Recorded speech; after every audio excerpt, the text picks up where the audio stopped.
ಸಾಹಸಿಂಹ ವಿಷ್ಣುವರ್ಧನ್ ಅವರಿಗೆ ಕೊನೆಗೂ ಕೂಡ ಮರಣೋತ್ತರ ಕರ್ನಾಟಕ ರತ್ನ ಪ್ರಶಸ್ತಿಯನ್ನು ಈಗ ಸರ್ಕಾರ ಘೋಷಣೆ ಮಾಡಿರುವಂಥದ್ದು.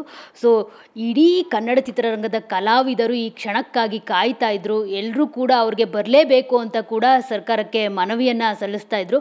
ಸೊ ಇವತ್ತು ಆ ಕ್ಷಣ ಬಂದೇ ಬಿಟ್ಟಿದೆ. ನಮ್ಮ ಜೊತೆ ಇದೀಗ ನಟಿ ತಾರಾ ಅನುರಾಧ ಅವರಿದ್ದಾರೆ. ಸೊ ಅವರ ಒಂದು ಸಂಭ್ರಮವನ್ನು ನಾವೀಗ ಅವ್ರನ್ನೇ ಕೇಳಿ ತಿಳ್ಕೊಳ್ಳೋಣ. ತಾರಮ್ಮ, ಫಸ್ಟ್ ಕಲಾವಿದರಲ್ಲಿ ಸರ್ಗೆ ಒಂದು ಕರ್ನಾಟಕ ರತ್ನ ಪ್ರಶಸ್ತಿ ಕೊಡಬೇಕು ಅಂತ ಧ್ವನಿ ಎತ್ತಿದ್ದು ಕೂಡ ಸೊ ನೀವೇ. ಇವತ್ತು ಘೋಷಣೆ ಮಾಡಿಬಿಟ್ಟಿದ್ದಾರೆ ಸರ್ಕಾರ. ನಮಗಂತೂ ಫುಲ್ ಖುಷಿ ಆಗ್ತಾ ಇದೆ. ಸೊ ಆ್ಯಸ್ ಎ ಕಲಾವಿದರಾಗಿ ನೀವು ಅವ್ರ ಜೊತೆ ಒಡನಾಟ ಕೂಡ ಇರುತ್ತೆ. ಸೊ ಎಷ್ಟು ಖುಷಿ ಆಗ್ತಿದೆ ಈ ವಿಷಯ ಕೇಳಿ? ತುಂಬ ಸಂತೋಷ ಅನ್ನಿಸ್ತಾ ಇದೆ. ಯಾರು ಮೊದಲು ಕೇಳಿದ್ರು, ಯಾರು ಕೊನೆಯಲ್ಲಿ ಕೇಳಿದ್ರು ಅನ್ನೋದಲ್ಲ. ನಮಗೆ ಬೇಕಾಗಿರೋದು ಅವರಿಗೆ ಮರಣೋತ್ತರ ಪ್ರಶಸ್ತಿ ಬರಬೇಕು. ಅಫ್ಕೋರ್ಸ್ ಅವ್ರು ಇದ್ದಾಗಲೇ ಸಿಕ್ಕಿದರೆ ಇನ್ನೂ ಸಂತೋಷ ಆಗ್ತಾಯಿತ್ತು. ಅದಾದಮೇಲೆ ನಾವು ಅವರನ್ನು ಕಳ್ಕೊಂಡ್ಮೇಲೆ ಏನಾದರೂ ಸರ್ಕಾರ ಗುರುತಿಸಿ ಕೊಡಬೇಕಿತ್ತು. ಈ ತಡವಾದರೂ ಸರಿ, ಈಗ ಸಿಕ್ಕಿದೆಯಲ್ಲ. ಮತ್ತು ಸರ್ಕಾರ ಎಲ್ಲರ ಮನವಿಗೂ ಕೂಡ ಮನ್ನಣೆ ಹಾಕಿ ಮನವಿಗೆ ಬೆಲೆ ಕೊಟ್ಟು ನಮ್ಮನ್ನು ಒಂಥರ ಗೌರವಿಸೋ ರೀತಿ ಮಾಡಿದ್ರಲ್ಲ, ಅದು ನಿಜವಾಗ್ಲೂ ಸಂತೋಷ ಕೊಡುತ್ತೆ ಕಣು. ಯಾಕಂದರೆ ಬರೀ ಕಲಾವಿದರಷ್ಟೇ ಅಲ್ಲ ಮಂಗಳ, ತುಂಬ ಜನರ ಅಭಿಮಾನಿಗಳ, ಅವರನ್ನು ಆರಾಧಿಸುವ ಹೃದಯಗಳಿಗೆ, ಮನಸ್ಸುಗಳಿಗಂತೂ ಇವತ್ತು ಸಖತ್ ಖುಷಿಯಾಗಿರುತ್ತೆ.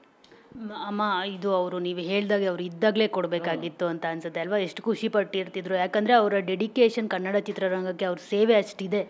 ಡೆಫಿನೆಟ್ಲಿ. ಡಾಕ್ಟರ್ ರಾಜ್ಕುಮಾರ್ ಅವರಿಗೆ, ಕುವೆಂಪುರವರಿಗೆ ಮೊದಲು ಕೊಟ್ಟಾಗ ನಾವೆಷ್ಟು ರೋಮಾಂಚನಗೊಂಡಿದ್ವೋ, ಅದಾದಮೇಲೆ ನಮಗೆ ತಕ್ಷಣ ಸಿಗೋ ಹೆಸರೇ ವಿಷ್ಣು ಸರ್. ವಿಷ್ಣು ಸರ್ ಸಿಗಬೇಕಿತ್ತು, ವಿಷ್ಣು ಸರ್ ಕೊಡ್ತಾರೇನೋ, ಅಂಬರೀಷ್ ಅವರು ಕೊಡ್ತಾರೇನೋ, ಇದೆಲ್ಲ ಕನಸುಗಳನ್ನು ನಾವು ಕಟ್ಕೊಂಡಿದ್ವಿ ಕಲಾವಿದರಾಗಿ, ಅವರ ಅಭಿಮಾನಿಗಳಾಗಿ. ಅದು ಸಿಗದೆ ಇರುವಾಗ ಎಲ್ಲೋ ಸ್ವಲ್ಪ ಅವರಿಗಿಂತ ಹೆಚ್ಚು ನಮಗೆ ನಿರಾಸೆ ಆಗಿತ್ತು. ಬಟ್ ಈಗಂತೂ ಸಖತ್ ಖುಷಿಯಾಗಿದೆ. ಈಗ ಅವರೊಟ್ಟಿಗೆ ಸರೋಜಮ್ಮಂಗೆ ಕೂಡ ಕರ್ನಾಟಕ ರತ್ನ ಪ್ರಶಸ್ತಿ ಘೋಷಣೆ ಮಾಡಿರೋದು. ಆ್ಯಸ್ ಎ ಮಹಿಳಾ ಕಲಾವಿದೆಯಾಗಿ ಎಷ್ಟು ಖುಷಿ ಆಗ್ತಿದೆ ಇದು. ಯಾಕಂದರೆ ಕಲಾವಿದರಿಗೆ ಯಾರಿಗೂ ಕೊಟ್ಟಿಲ್ಲ ಇಲ್ಲಿವರೆಗೂ. ಜಯಂತಿ ಅಮ್ಮ ಆಗಿರಲಿ, ಯಾರಿಗೂ ಕೊಟ್ಟಿಲ್ಲ. ಸೊ ಅಫ್ಕೋರ್ಸ್ ಸರೋಜಮ್ಮ ಅದಕ್ಕೆ ಡಿಸರ್ವ್ ಕರ್ನಾಟಕ ರತ್ನ ಪ್ರಶಸ್ತಿಗೆ. ಸೊ ಅದ್ರ ಬಗ್ಗೆ ಹೇಳೋದಾದ್ರೆ, ಮೊಟ್ಟ ಮೊದಲ ಕಲಾವಿದೆಗೆ ಕರ್ನಾಟಕ ರತ್ನ ಪ್ರಶಸ್ತಿ ಘೋಷಣೆ ಮಾಡಿರೋದು ಸರ್ಕಾರಕ್ಕೆ. ಅದಕ್ಕೆ ತುಂಬ ಥ್ಯಾಂಕ್ಸ್. ಅಫ್ಕೋರ್ಸ್ ನಾನು ಮನವಿ ಕೊಟ್ಟಾಗ ಅವರಿಗೆ ಕರ್ನಾಟಕ ರತ್ನ ಪ್ರಶಸ್ತಿ ಬಗ್ಗೆ ನಾನು ಮೆನ್ಷನ್ ಮಾಡಿರಲಿಲ್ಲ. ನಾನು ಮೆನ್ಷನ್ ಮಾಡಿದ್ದು ಅವರ ಹೆಸರಿನಲ್ಲಿ ಕನ್ನಡ ರಾಜ್ಯ ಚಲನಚಿತ್ರ ರಾಜ್ಯ ಪ್ರಶಸ್ತಿಯನ್ನು ಘೋಷಣೆ ಮಾಡಿ, ಏಕೆಂದರೆ ಜಯಂತಿಯಮ್ಮ ಹೆಸರಲ್ಲಿ ಘೋಷಣೆ ಮಾಡಿದ್ದಾರೆ. ಅದೇ ರೀತಿ ವರ್ಷವೂ ಸರೋಜಮ್ಮನ ಹೆಸರಲ್ಲಿ ಕೂಡ ಒಬ್ಬ ಮಹಿಳಾ ಕಲಾವಿದರಿಗೋ, ಮಹಿಳಾ ಟೆಕ್ನಿಷಿಯನ್ಗೋ ಅವರ ಹೆಸರಿನಲ್ಲಿ ಪ್ರಶಸ್ತಿ ಘೋಷಣೆ ಮಾಡಿ ಅಂತ ಒಂದು. ಮತ್ತು ಅವರು ವಾಸವಾಗಿದ್ದ ಮಲ್ಲೇಶ್ವರಂ ರೋಡ್ಗೆ, ಏಕೆಂದರೆ ನನಗೆ ತಿಳಿದ ಹಾಗೆ ಮುಖ್ಯಮಂತ್ರಿಗಳು ಅವರ ಮನೆಗೆ ಅವರ ಅಂತಿಮ ದರ್ಶನಕ್ಕೆ ಬಂದಾಗ ನೀವೆಲ್ಲರೂ ಸೇರಿ ಅವರಿಗೆ ಈ ಪ್ರಶ್ನೆಯನ್ನು ಕೇಳಿದಾಗ ಅವರು ಆ ಉತ್ತರವನ್ನು ಕೊಟ್ಟಿದ್ದರು ಅನ್ನೋ ಒಂದು ವಿಷಯ ನನಗೆ ಗೊತ್ತಿತ್ತು. ಸೊ ಹಾಗಾಗಿ ಅವರ ಹೆಸರಿನಲ್ಲಿ ಅವರ ಮನೆಯ ರಸ್ತೆಗೆ ಹೆಸರನ್ನಿಡಬೇಕು ಮತ್ತು ಅವರ ಹೆಸರಿನಲ್ಲಿ ಒಂದು ರಾಜ್ಯ ಪ್ರಶಸ್ತಿಯನ್ನು ಘೋಷಣೆ ಮಾಡಬೇಕು ಅನ್ನೋ ನಿಟ್ಟಿನಲ್ಲಿ ಅವ್ರನ್ನ ಕೇಳಿಕೊಂಡಿದ್ದೆ. ಬಟ್ ಅವರಿಗೂ ಕೂಡ ಕರ್ನಾಟಕ ರತ್ನ ಪ್ರಶಸ್ತಿಯನ್ನು ಘೋಷಿಸಿದ ಸರ್ಕಾರವನ್ನು ನಾನು ಖಂಡಿತವಾಗ್ಲೂ ಧನ್ಯವಾದಗಳನ್ನ ಹೇಳ್ತೀನಿ. ಯಾಕಂದರೆ ಮೊಟ್ಟ ಮೊದಲ ಮಹಿಳೆ ಹೆಸರಿಗೆ ಬಂದಿರೋದು.